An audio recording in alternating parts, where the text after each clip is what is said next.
أعوذ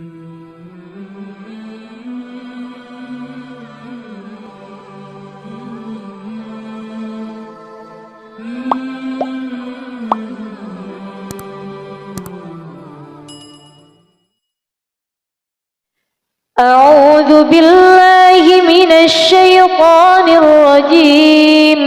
بسم الله الرحمن الرحيم. إذا وقعت الواقعة ليس لوقعتها كاذبة خافضة رافعة. إذا رجت الأرض رجا وبست الجبال بسا فكانت هباء منبثا وكنتم أزواجا ثلاثة فأصحاب الميمنة ما أصحاب الميمنة وأصحاب المشأمة ما أصحاب المشأمة والسابقون السابقون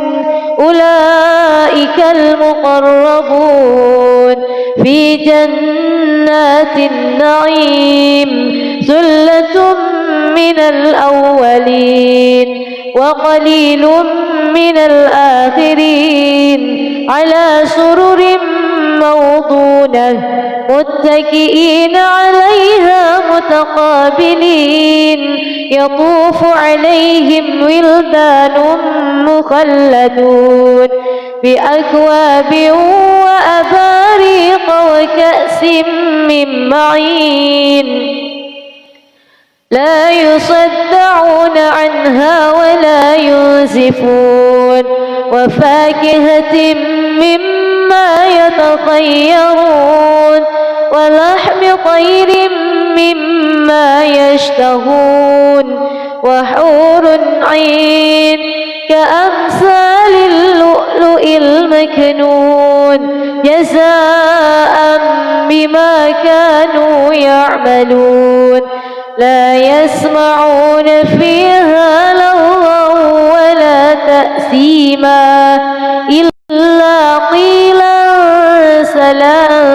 سلاما. وأصحاب اليمين ما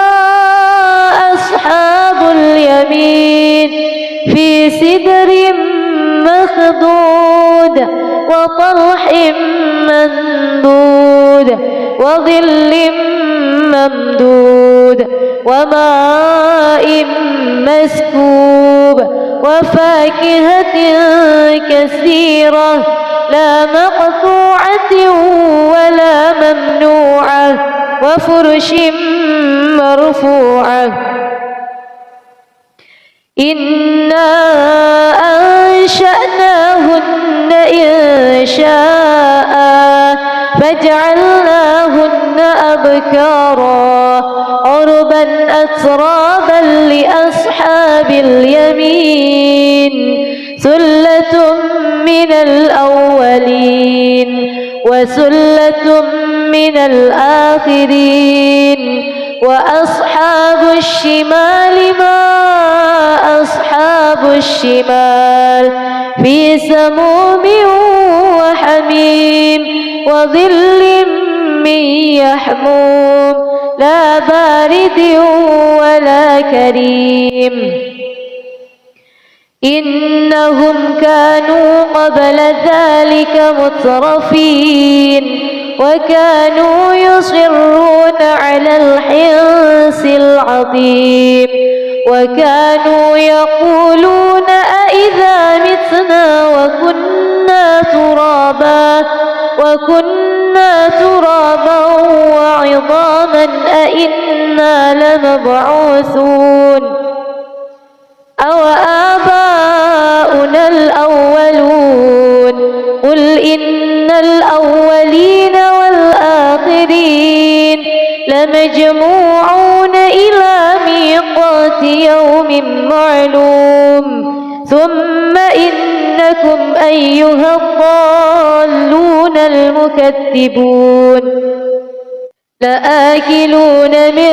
شجر من زقوم فمالئون منها البطون فشاربون عليه من الحميم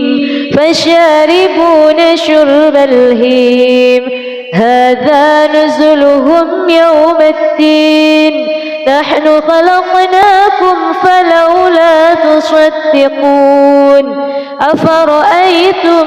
ما تمنون أأنتم تخلقونه أم نحن الخالقون نحن قدرنا بينكم الموت وما نحن بمسبوقين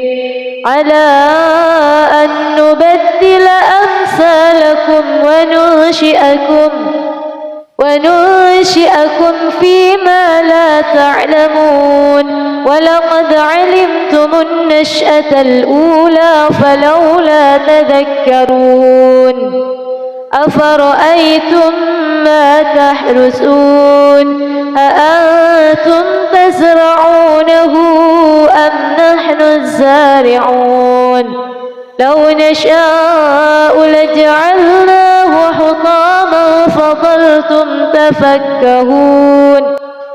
إنا لمغرمون بل نحن محرومون أفرأيتم الماء الذي تشربون أأنتم أنزلتموه من المزن أم نحن المنزلون لو نشاء جعلناه أجاجا فلولا تشكرون أفرأيتم النار التي تورون أأنتم أنشأتم شجرتها أم نحن المنشئون نحن جعلناها تذكرة ومتاعا للمقوين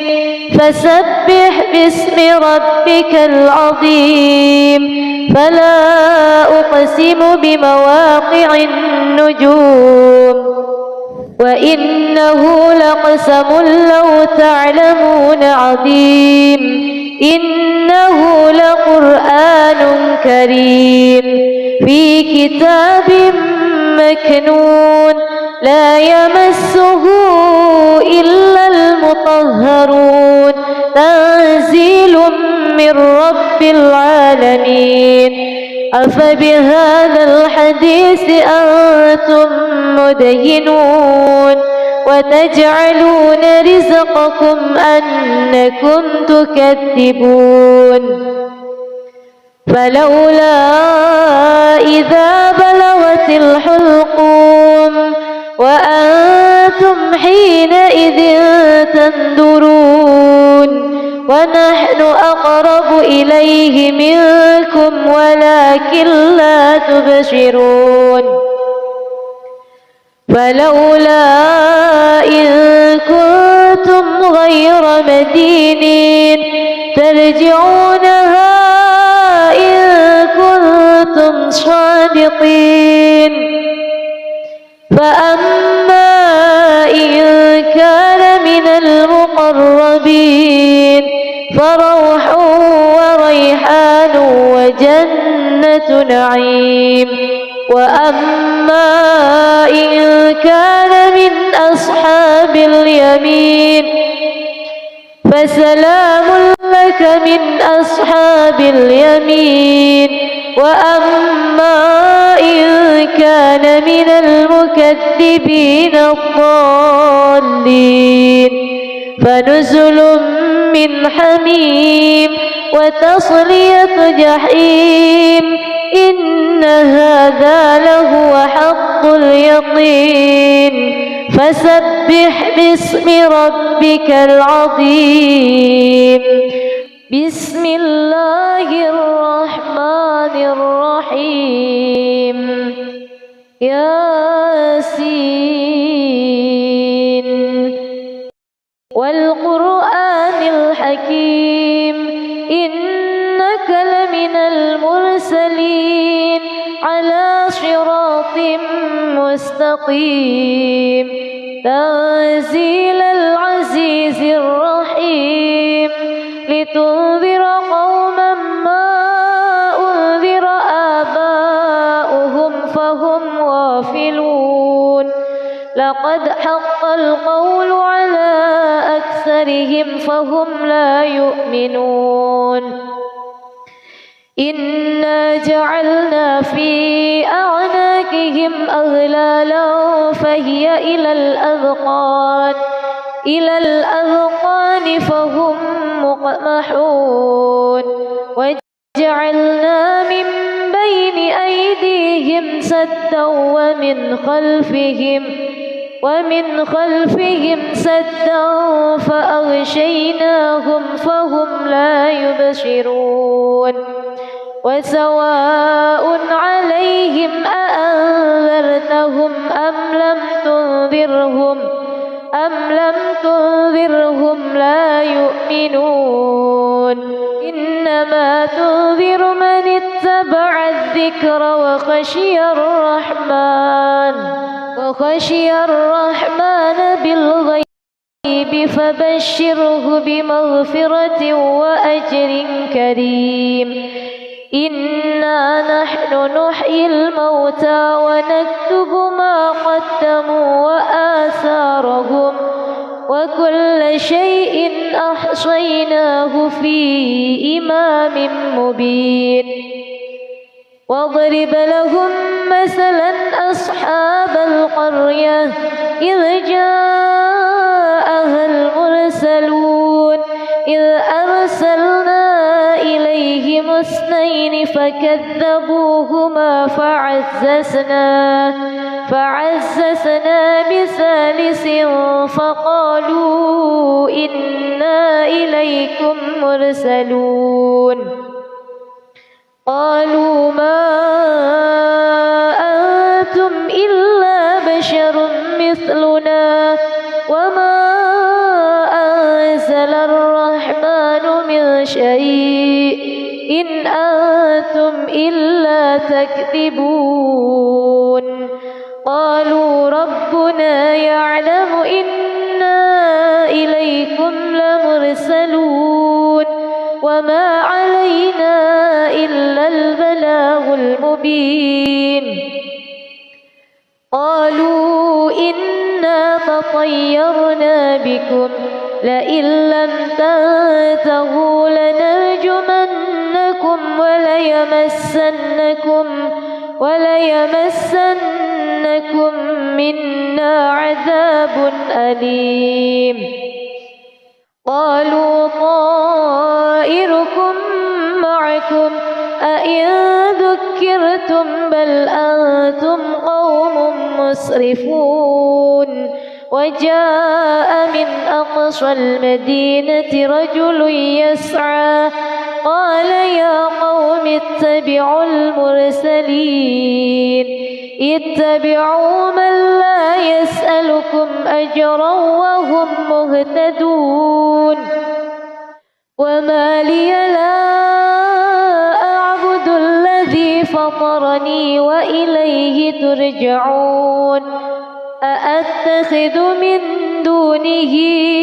آلهة إن يردني الرحمن بضر لا تغن عني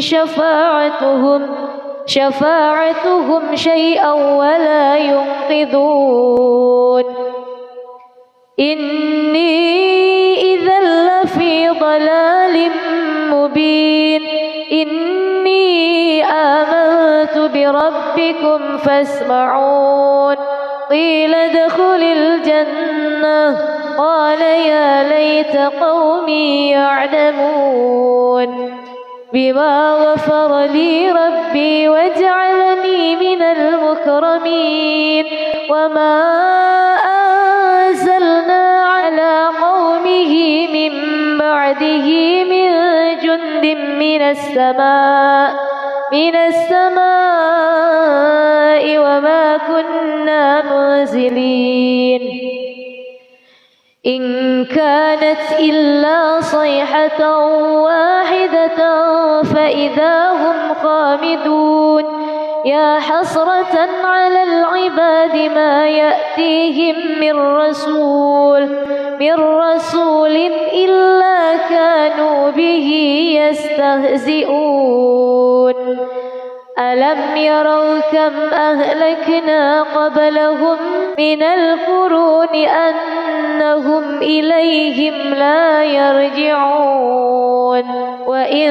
كل لما جميع لدينا محضرون وآية لهم الأرض الميتة أحييناها وأخرجنا منها حبا فمنه يأكلون وجعلنا فيها جنات من نخيل وأعناب وفجرنا فيها من العيون ليأكلوا من ثمره وما عملته أيديهم أفلا يشكرون سبحان الذي خلق الأزواج كلها مما تنبت الأرض ومن أنفسهم ومما لا يعلمون وآية لهم الليل نسلخ منه النهار فإذا هم مظلمون والشمس تجري لمستقر لها ذلك تقدير العزيز العليم والقمر قدرناه منازل حتى عاد كالعرجون القديم لا الشمس ينبغي لها أن تدرك القمر ولا الليل سابق النهار وكل في فلك يسبحون وآية لهم أنا حملنا ذريتهم في الفلك المشحون وخلقنا لهم من مثله ما يركبون وإن نشأ نغرقهم فلا صريخ لهم ولا هم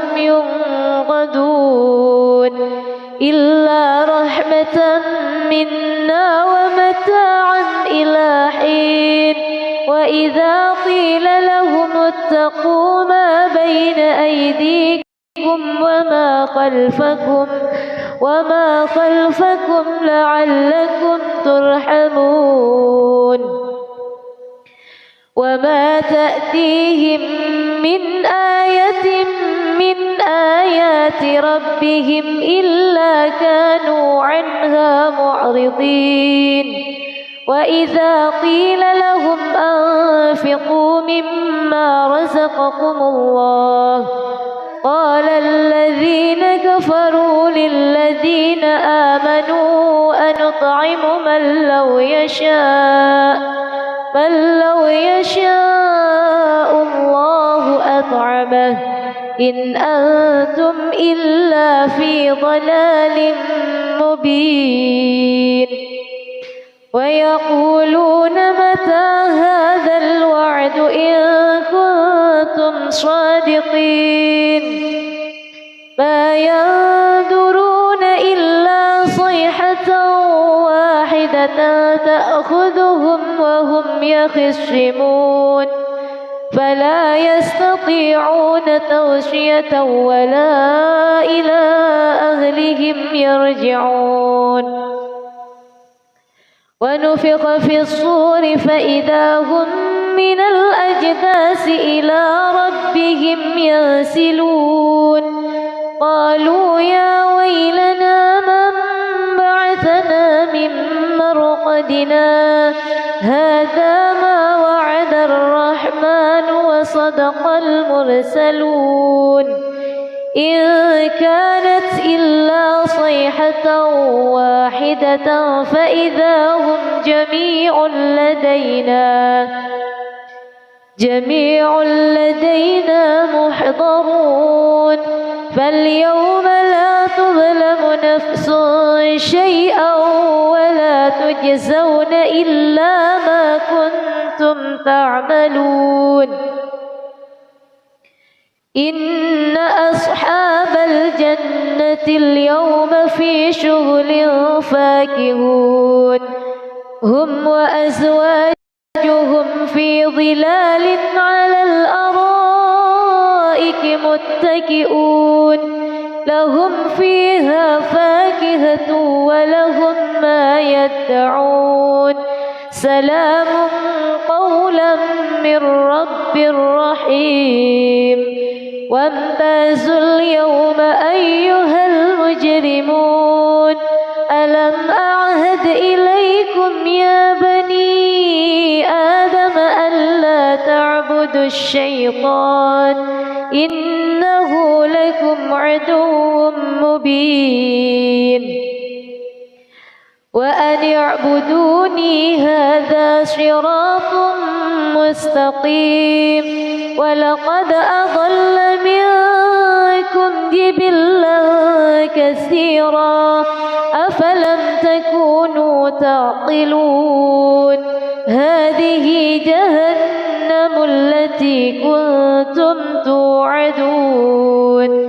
اصلوها اليوم بما كنتم تكفرون اليوم نختم على أفواههم وتكلمنا أيديهم وتشهد أرجلهم بما كانوا يكسبون ولو نشاء لطمسنا على أعينهم فاستبقوا الصراط فأنى يبصرون ولو نشاء لمسخناهم على مكانتهم فما استطاعوا مضيا ولا يرجعون ومن نعمره ننكسه في الخلق أفلا يعقلون وما علمناه الشعر وما ينبغي له إن هو إلا ذكر وقرآن مبين لينذر من كان حيا ويحق القول على الكافرين أولم يروا أنا خلقنا لهم مما عملت أيدينا أنعاما فهم لها مالكون وذللناها لهم فمنها ركوبهم ومنها يأكلون ولهم فيها منافع ومشارب أفلا يشكرون واتخذوا من دون الله آلهة لعلهم ينصرون لا يستطيعون نصرهم وهم لهم جند محضرون فلا يحزنك قولهم إنا نعلم ما يسرون وما يعلنون أولم ير الإنسان أنا خلقناه من نطفة فإذا هو خصيم مبين وضرب لنا مثلا ونسي خلقه قال من يحيي العظام وهي رميم قل يحييها الذي أنشأها أول مرة وهو عليم الذي جعل لكم من الشجر الأخضر نارا فإذا أنتم منه توقدون أوليس الذي خلق السماوات والأرض بقادر على أن يخلق مثلهم بلى وهو الخلاق العليم إنما أمره إذا أراد شيئا أن يقول له كن فيكون فسبحان الذي بيده ملكوت كل شيء وإليه ترجعون بسم الله الرحمن الرحيم ألف لام را كتاب أنزلناه إليك لتخرج الناس من الظلمات إلى النور بإذن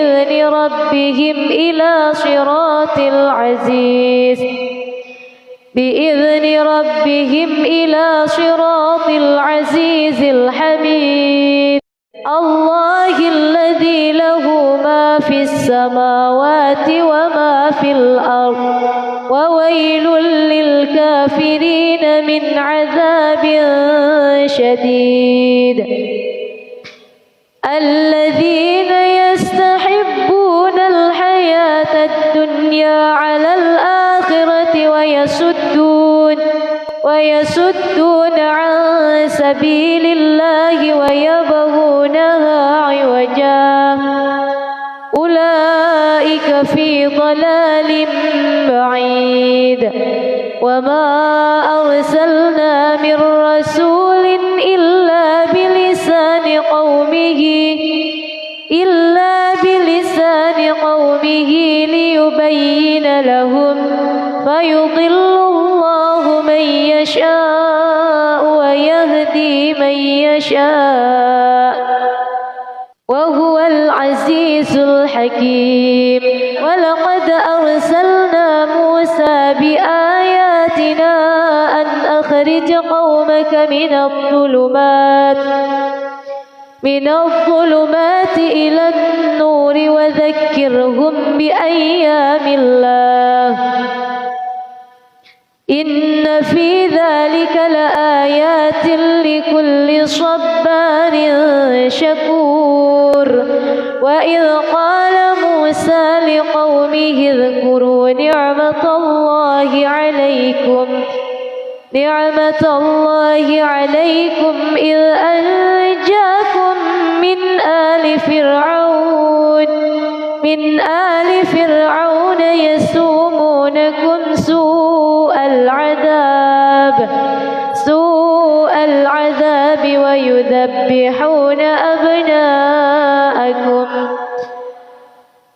ويذبحون أبناءكم ويستحيون نساءكم وفي ذلكم بلاء من ربكم عظيم وإذ تأذن ربكم لئن شكرتم لأزيدنكم ولئن كفرتم إن عذابي لشديد وقال موسى إن تكفروا أنتم ومن في الأرض جميعا فإن الله لغني حميد ألم يأتكم نبأ الذين من قبلكم قوم نوح وعاد وثمود والذين من بعدهم لا يعلمهم إلا الله جاءتهم رسلهم بالبينات فردوا أيديهم في أفواههم وقالوا إنا إنا كفرنا بما أرسلتم به وإنا لفي شك مما تدعوننا إليه مريب. قالت رسلهم أفي الله شك فاطر السماوات والأرض يدعوكم ليغفر لكم من ذنوبكم ويؤخركم إلى أجل مسمى. قالوا إن أنتم إلا بشر مثلنا تريدون أن تصدونا عما كان يعبد آباؤنا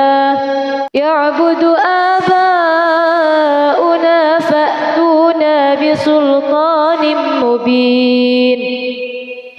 قالت لهم رسلهم إن نحن إلا بشر مثلكم ولكن الله يمن على من يشاء من عباده وما كان لنا أن نأتيكم بسلطان إلا بإذن الله وعلى الله فليتوكل المؤمنون. وما لنا ألا نتوكل على الله وقد هدانا سبلنا ولنصبرن على ما آذيتمونا وعلى الله فليتوكل المتوكلون. وقال الذين كفروا لرسلهم لنخرجنكم من أرضنا أو لتعودن في ملتنا. فأوحى إليهم ربهم لنهلكن الظالمين ولنسكننكم الأرض من بعدهم ذلك لمن خاف مقامي وخاف وعيد. واستفتحوا وخاب كل جبار عنيد. من ورائه جهنم ويسقى من ماء صديد يتجرعه ولا يكاد يسيغه ويأتيه الموت من كل مكان وما هو بميت ومن ورائه عذاب غليظ. مثل الذين كفروا بربهم أعمالهم كرماد اشتدت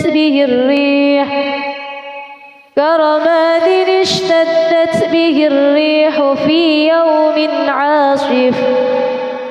لا يقدرون مما كسبوا على شيء ذلك هو الضلال البعيد.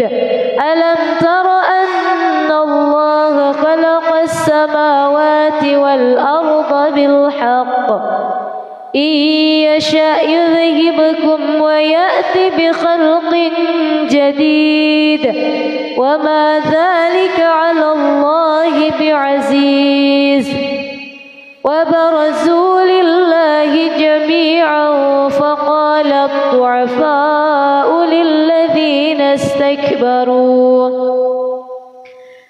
للذين استكبروا إنا كنا لكم تبعا فهل أنتم مغنون عنا من عذاب الله من شيء. قالوا لو هدانا الله لهديناكم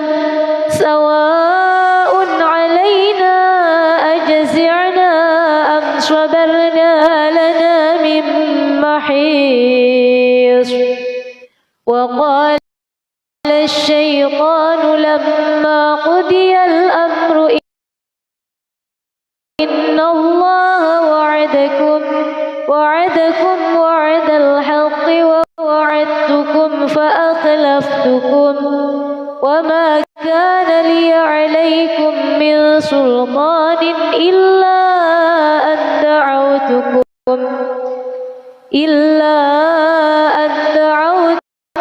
فاستجبتم لي فلا تلوموني ولوموا أنفسكم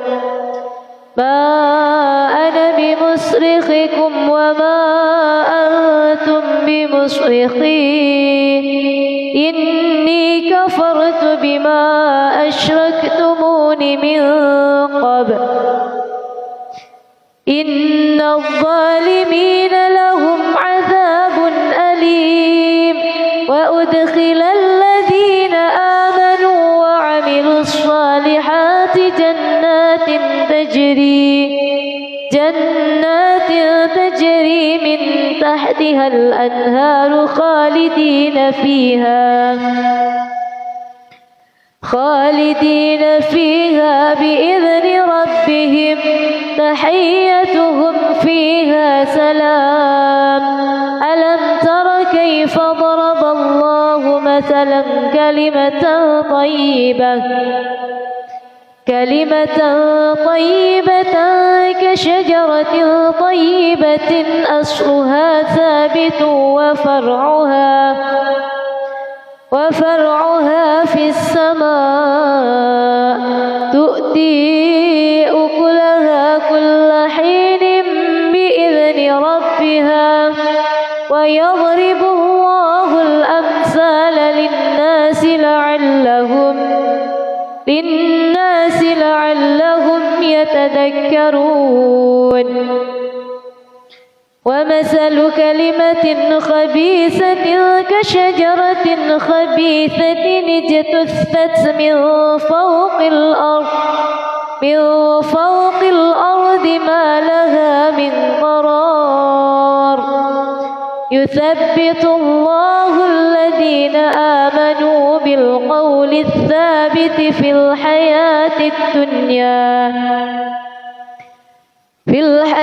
الدنيا وفي الآخرة ويضل الله الظالمين ويفعل الله ما يشاء ألم تر إلى الذين بدلوا نعمة الله كفرا وأحلوا قومهم دار البوار جهنم يصلونها وبئس القرار وجعلوا لله أندادا ليضلوا عن سبيله قل تمتعوا فإن مصيركم إلى النار قل لعبادي الذين آمنوا يقيموا الصلاة وينفقوا مما رزقناهم سرا وعلانية من قبل أن يأتي يوم لا بيع فيه ولا خلال الله الذي خلق السماوات والأرض وأنزل من السماء ماء فأخرج به من الثمرات رزقا لكم وسخر لكم الفلك لتجري في البحر بأمره وسخر لكم الأنهار وسخر لكم الشمس والقمر دائبين وسخر لكم الليل والنهار وآتاكم من كل ما سألتموه وإن تعدوا نعمة الله لا تحصوها إن الإنسان لظلوم كفار وإذ قال إبراهيم اجعل هذا البلد آمنا واجنبني وبني أن نعبد الأصنام رب إنهن أضللن كثيرا من الناس فمن تبعني فإنه مني ومن عصاني فإنك غفور رحيم ربنا إني أسكنت من ذريتي بواد غير ذي زرع عند بيتك المحرم ربنا ليقيموا الصلاة فاجعل أفئدة من الناس تهوي إليهم ارزقهم من الثمرات لعلهم يشكرون ربنا إنك تعلم ما نخفي وما نعلن وما يخفى على الله من شيء في الأرض ولا في السماء الحمد لله الذي وهب لي على الكبر إسماعيل وإسحاق إن ربي لسميع الدعاء رب اجعلني مقيم الصلاة ومن ذريتي ربنا وتقبل دعاء ربنا اغفر لي ولوالدي وللمؤمنين يوم يقوم الحساب ولا تحسبن الله غافلا عما يعمل الظالمون إنما يؤخرهم ليوم تشخص فيه الأبصار مهطعين مقنعي رؤوسهم لا يرتد إليهم طرفهم وأفئدتهم هواء وأنذر الناس يوم يأتيهم العذاب فيقول الذين ظلموا ربنا أخرنا إلى أجل قريب نجب دعوتك ونتبع الرسل أولم تكونوا أقسمتم من قبل ما لكم من زوال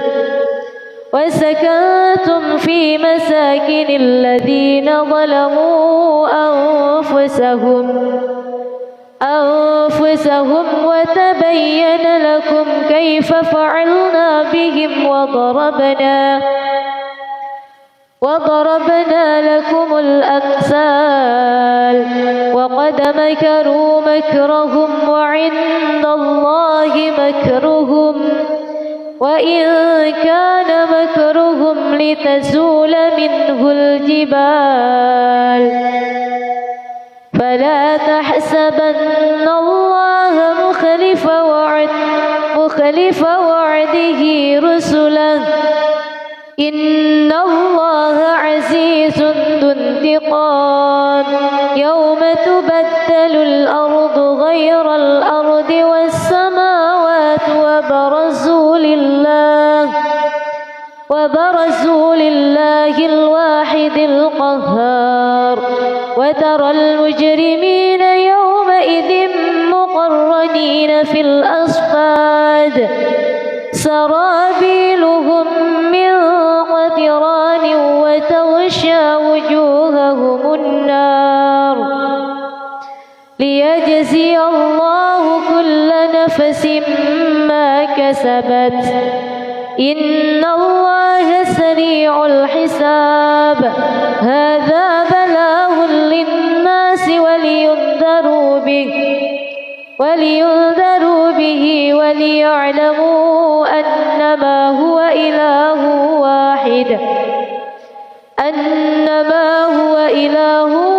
واحد وليذكر أولو الألباب. بسم الله الرحمن الرحيم. الرحمن علم القرآن خلق الإنسان علمه البيان. الشمس والقمر بحسبان والنجم والشجر يسجدان والسماء رفعها ووضع الميزان ألا تطغوا في الميزان وأقيموا الوزن بالقسط ولا تخسروا الميزان والأرض وضعها للأنام فيها فاكهة والنخل ذات الأكمام والحب ذو العصف والريحان. فبأي آلاء ربكما تكذبان؟ خلق الإنسان من صلصال كالفخار وخلق الجان من مارج من نار. فبأي آلاء ربكما تكذبان؟ رب المشرقين ورب المغربين. فبأي آلاء ربكما تكذبان؟ مرج البحرين يلتقيان بينهما برزخ لا يبغيان. فبأي آلاء ربكما تكذبان؟ يخرج منهما اللؤلؤ والمرجان. فبأي آلاء ربكما تكذبان؟ وله الجوار المنشآت في البحر كالأعلام. فبأي آلاء ربكما تكذبان؟ كل من عليها فان ويبقى وجه ربك ذو الجلال والإكرام. فبأي آلاء ربكما تكذبان؟ يسأله من في السماوات والأرض كل يوم هو في شأن. فبأي آلاء ربكما تكذبان؟ سنفرغ لكم أيها الثقلان. فبأي آلاء ربكما تكذبان؟ يا معشر الجن والإنس إن استطعتم أن تنفذوا من أقطار السماوات والأرض فانفذوا لا تنفذون إلا بسلطان. فبأي آلاء ربكما تكذبان؟ يرسل عليكما شواظ من نار ونحاس فلا تنتشران.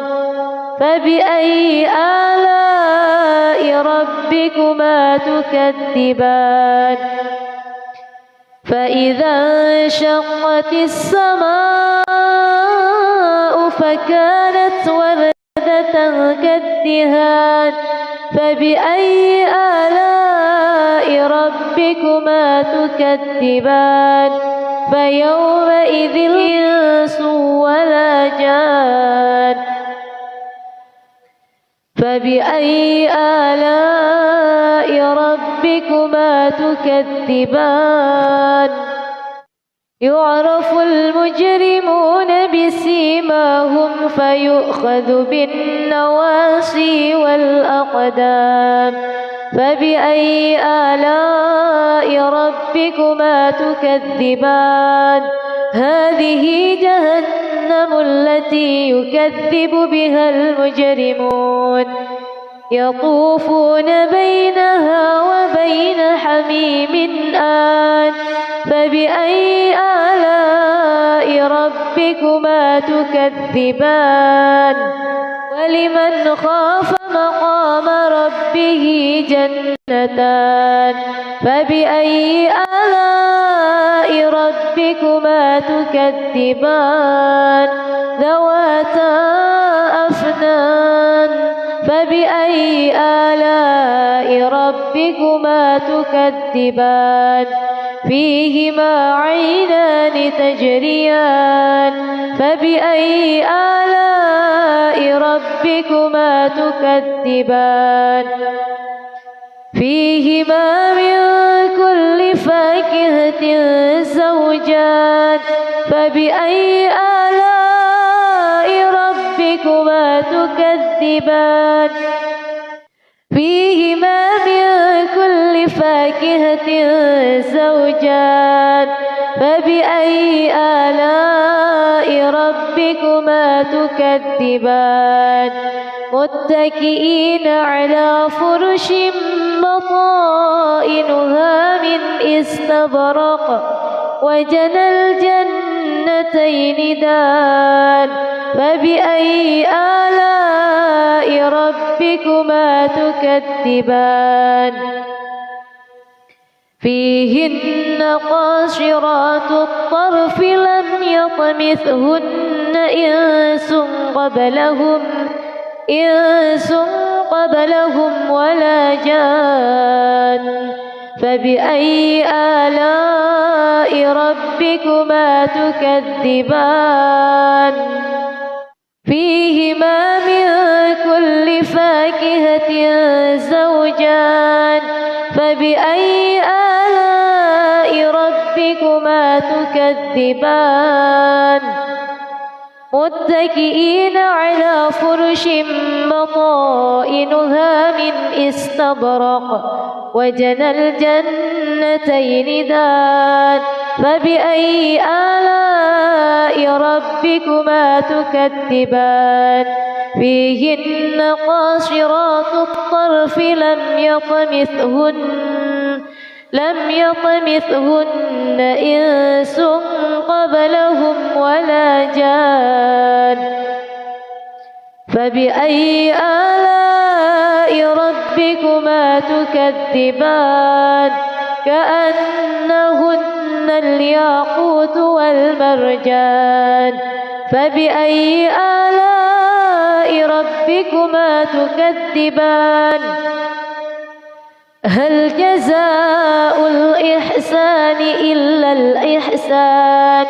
فبأي آلاء ربكما تكذبان ومن دونهما جنتان فبأي آلاء ربكما تكذبان مدهامتان فبأي آلاء ربكما تكذبان فيهما عينان نضاختان فبأي آلاء ربكما تكذبان فيهما فاكهة ونخل ورمان فبأي آلاء ربكما تكذبان فيهن خيرات حسان فبأي آلاء ربكما تكذبان حور مقصورات في الخيام فبأي آلاء ربكما تكذبان لم يطمثهن إنس قبلهم ولا جان فبأي آلاء ربكما تكذبان متكئين على رفرف خضر وعبقري حسان فبأي آلاء ربكما تكذبان تبارك اسم ربك ذي الجلال والإكرام بسم الله الرحمن الرحيم يا أيها النبي إذا طلقتم النساء فطلقوهن لعدتهن وأحصوا العدة واتقوا الله ربكم لا تخرجوهن من بيوتهن ولا يخرجن إلا أن يأتين بفاحشة مبينة وتلك حدود الله ومن يتعد حدود الله فقد ظلم نفسه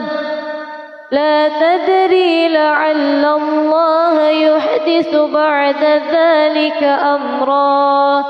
فإذا بلغن أجلهن فأمسكوهن بمعروف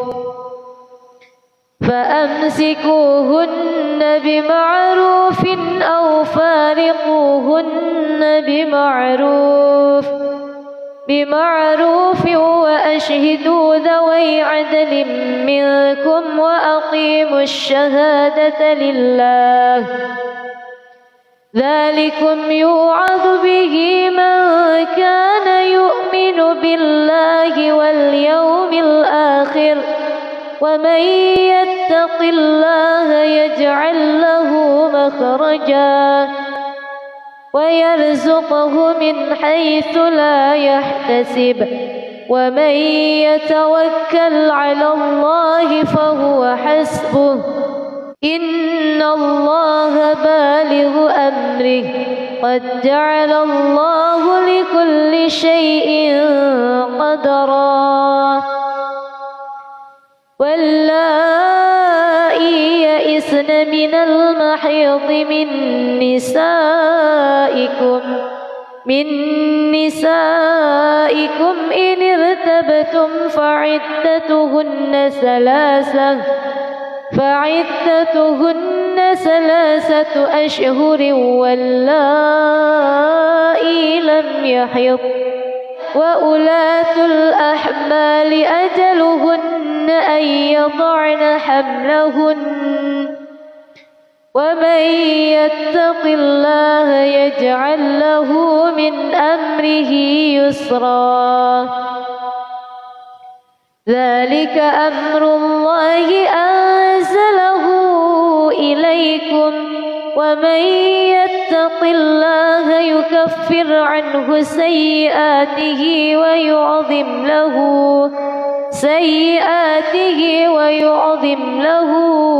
أجرا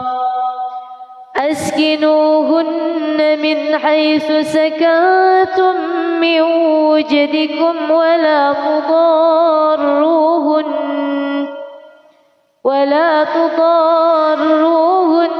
لتضيقوا عليهن وإن كن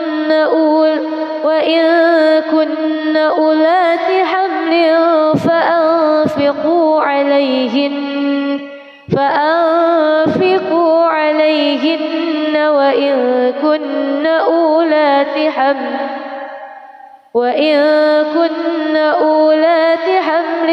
فأنفقوا عليهن وإن كن أولات حمل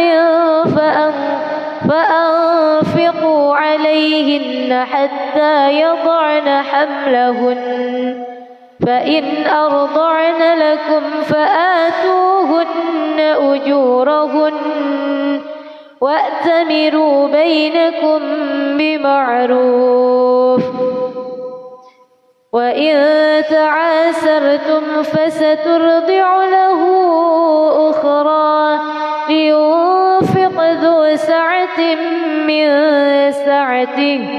ومن قدر عليه رزقه فلينفق مما آتاه الله لا يكلف الله نفسا إلا ما أتاها سيجعل الله بعد عسر يسرا وكأي من قرية عتت عن أمر ربها ورسله فحاسبناها حسابا شديدا وعذبناها عذابا نكرا فذاقت وبال أمرها وكان عاقبة أمرها خسرا أعد الله لهم عذابا شديدا فاتقوا الله يا أولي الألباب الذين آمنوا قد أنزل الله إليكم ذكرا رسولا يتلو عليكم آيات الله مبينات ليخرج الذين آمنوا وعملوا الصالحات من الظلمات إلى النور ومن يؤمن بالله ويعمل صالحا يدخله جنات تجري من تحتها الأنهار خالدين فيها أبدا